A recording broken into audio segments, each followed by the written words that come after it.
여러분, 또 우리 이야기 상담과 성경 이야기 상담 중에서 또 이야기 상담에 대한 소개를 하고 있습니다. 이제 이야기 상담에 대한 소개를 세 번째 시간으로 해석학과 이 상담에 대해서 제가 강의를 해드리겠습니다. 사실 여러분, 해석학 하면요, 성경이 떠오릅니다. 떠올라야 됩니다.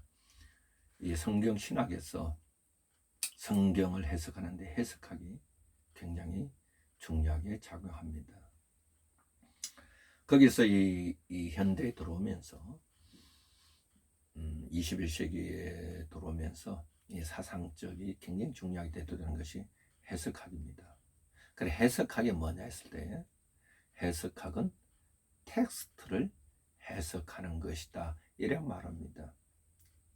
신학 쪽에서 해석해 놓습니다.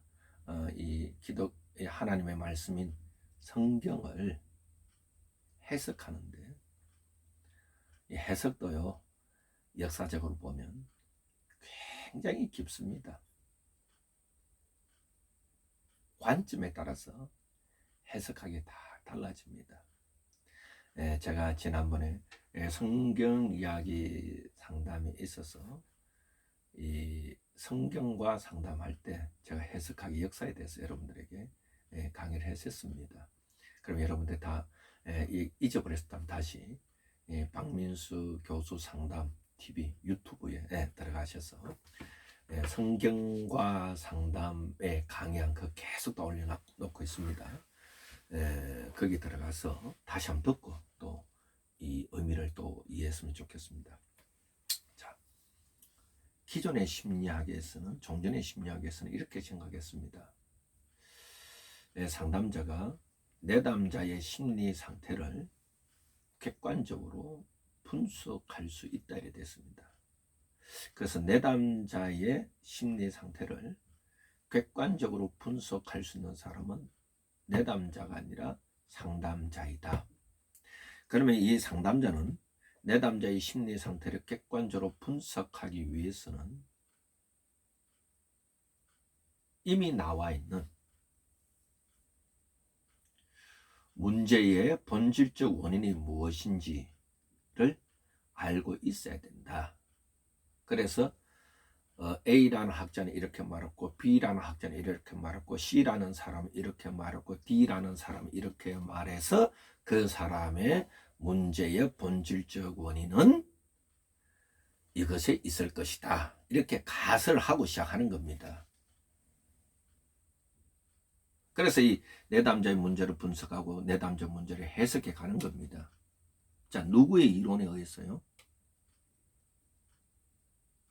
내담자에 의해서 해석되는 것이 아니라 상담자가 갖고 있는, 이미 상담자가 갖고 있는, 당신이 중심이 되고 있는 그 다른 사람이 말했던, 어떤 학자가 말했던 심리 상담 이론의 관점을 내 머릿속에 씌우고 그 관점으로 내담자의 문제의 본질을, 내가 심리 상태를 해석해 준다.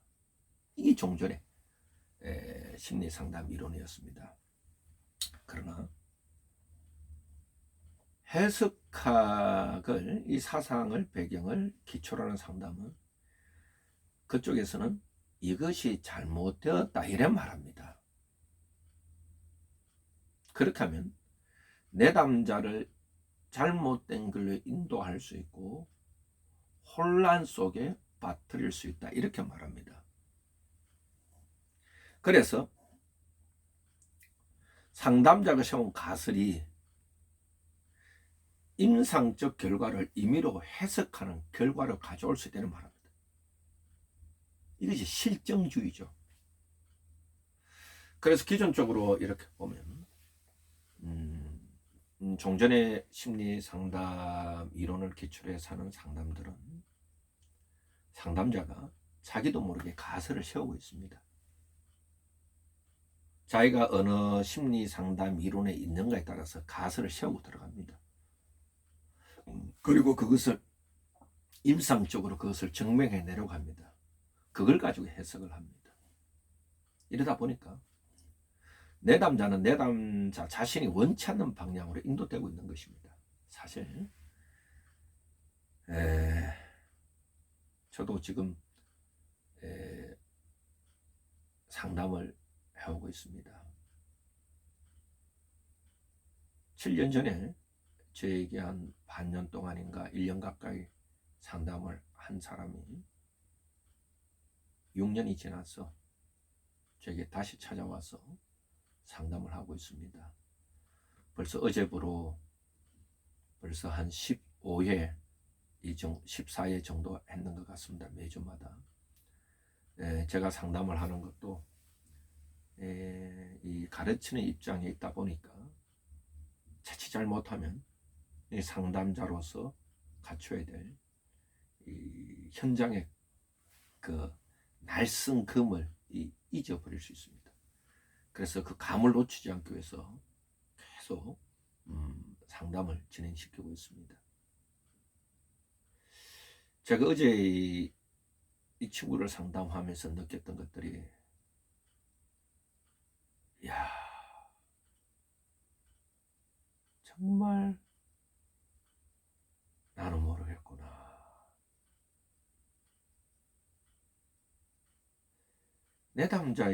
어제 내담자의 이야기에 깊이 들어가면서 7년 전에 그 친구 했던 말과 이번에 했던 말에 이런 말 합디다. 그때는 잘 보이고 싶었어요. 모든 사람에게 잘 보이고 싶었어요. 그래서 포장된 나로 왔어요. 6년이 지나서 어제 와서 하는 말은,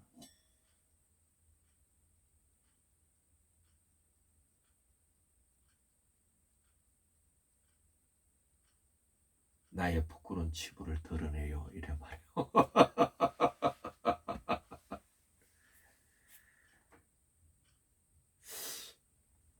21세기를 살아가는 우리들이, 심리학자들이, 상담학자들이 한 번 더 시대의 흐름에 따라서 고민해 볼 필요성은 좀 있는 것 같습니다.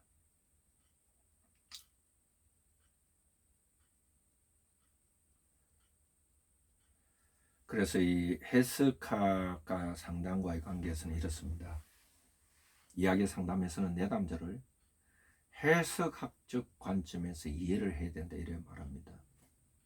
자, 아까 해석학은 텍스트를 해석하는 것이 됐죠. 그러면 이야기 상담에서는, 이 해석학을 기초로 한 상담에서는, 그러면 상담의 텍스트는 뭐가 되어야 될까 했을 때 내담자의 이야기가 되어야 된다, 이 말입니다. 해석은 누가 해야 되는 했을 때 내담자가 그의 삶을 해석해야 된다, 이래 말합니다. 그래서 이야기 상담에서는 이래 말합니다. 사람은 해석한 대로 행동한다, 이래 말합니다.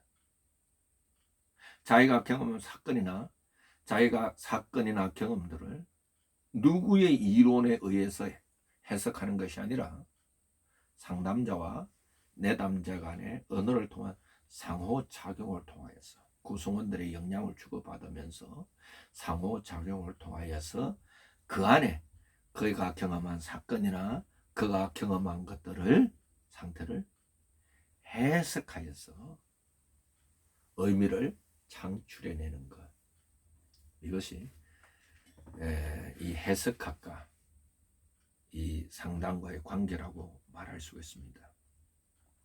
그러면 이야기 상담과 해석학을 연결해서 또 얘기해 보겠습니다. 즉 이런 겁니다. 우리가 지금 포스트 모더니즘, 사회구성주의, 해석학이 들어옵니다. 이야기 상담은 포스트 모더니즘과 또 사회구성주의와 해석학에 의해서 형성된 것입니다. 그럼 이야기 상담에 추구하는 게 뭘까? 첫 번째입니다. 내담자가 자신의 삶의 주인공이 되어서 자신의 삶을 새롭게 쓰게 하자. 자신의 삶의 이야기를 새롭게 쓰게 하자 이겁니다. 그 다음 두 번째입니다. 상담자의 텍스트는 프로이트가 아니라 융이 아니라 아들러가 아니라 아론 베크가 아니라 앨리스가 아니라 밴드로가 아니라 카얼 로저스가 아니라 펄스가 아니라 비온이 아니라 자초월 심리학이 아니라 이런 것들이 텍스트가 되지 말고 상담의 텍스트는 내담자의 삶의 이야기가 되지 이 말입니다. 내담자 삶의 상담 텍스트. 세 번째입니다.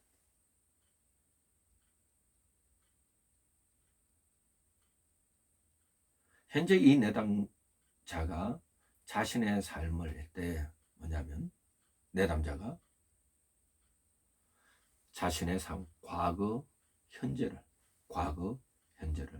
자신의 삶의 과거, 현재를 새롭게 해석하는 작업이 필요하다고 보는 겁니다.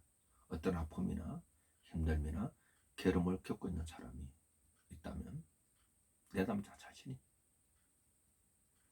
과거의 삶과 현재의 삶을 새롭게 해석하는 것. 이 작업이 필요하다고. 뭘 통해서? 언어를 통해서. 네 번째입니다. 그래서 이 이야기 상담에서는 내담자는 지금 여기에서 현재의 삶을 새롭게 해석하고 그 이야기에 새로운 의미를 부여하고 새로운 이야기를 만들어가게 하자가 이야기 상담의 핵심입니다. 이제 결론적으로 말씀드리겠습니다. 포스트 모더니즘과 또 사회 구성주의와 이 해석을 기초로 한 이야기 상담은 내담자가 지금 여기에서 과거 현재의 삶을 새롭게 해석하고 그 다음 단계가 그 해석한 삶에 새로운 의미를 부여하고 그리하여서 자신의 삶을 새로운 이야기를 써가게 하자. 주인공은 자기가 자신이 되어서 이것이 이야기 상담의 큰 틀입니다. 여러분이 또 이야기 상담 속에 들어가면 이 기법들인데요. 문제 파악 단계가 있고 또 이야기 상담에서 참 독특한 것이 외재화라는 것이 있습니다. 여러분들이 일심리학 20년 내면학합니다. 문제가 내면하다. 외재화는 문제와 나를 분리시킨다 이런 뜻이고 또 세 번째가 독특한 자료 찾기가 있습니다. 독특한 자료 찾기는 내가 문제 속에 있는데 이 문제 속에서 문제가 없을 때 문제 환자들은 새로운 아주 작은 것을 독특한 자료 찾기 있고 그 다음 네 번째가 재저작한다. 재진술한다. 자신의 삶을 새롭게 쓴다. 이 기법이 있습니다. 다섯 번째가 회원 재구성 대화가 있습니다. 회원 리멤버링. 이 말은 뭐냐면 우리가 관계를 맺을 때 우리가 원치 않게 내가 원치 않게 관계를 맺은 사람들이 있습니다. 나에게 부정적 이야기를 해주고 이러니 우리 다시 회원을 멤버를 새롭게 만든 내가 주인공이 되어서 이제 새로운 사회적 상호작용하자. 구성원들과 내가 구성원들을 내가 나에게 도움이 되는 사람 내가 뽑고 내가 도움이 안 되는 사람은 나의 그룹에서 일시적으로 쳐내자 이런 뜻입니다. 그 다음에 이 여섯 번째가 인정의식 이런 기법들이 있습니다. 오늘도 여러분들이 저희의 강의를 경청해 주셔서 감사드립니다. 이제 마지막 강의는 성경 이야기 상담과 또 이야기 상담과의 관계에 대해서 간략하게 강의를 해드리고 모든 것을 또 이야기 상담에 대한 모든 것을 강의를 정리할까 생각합니다. 고맙습니다.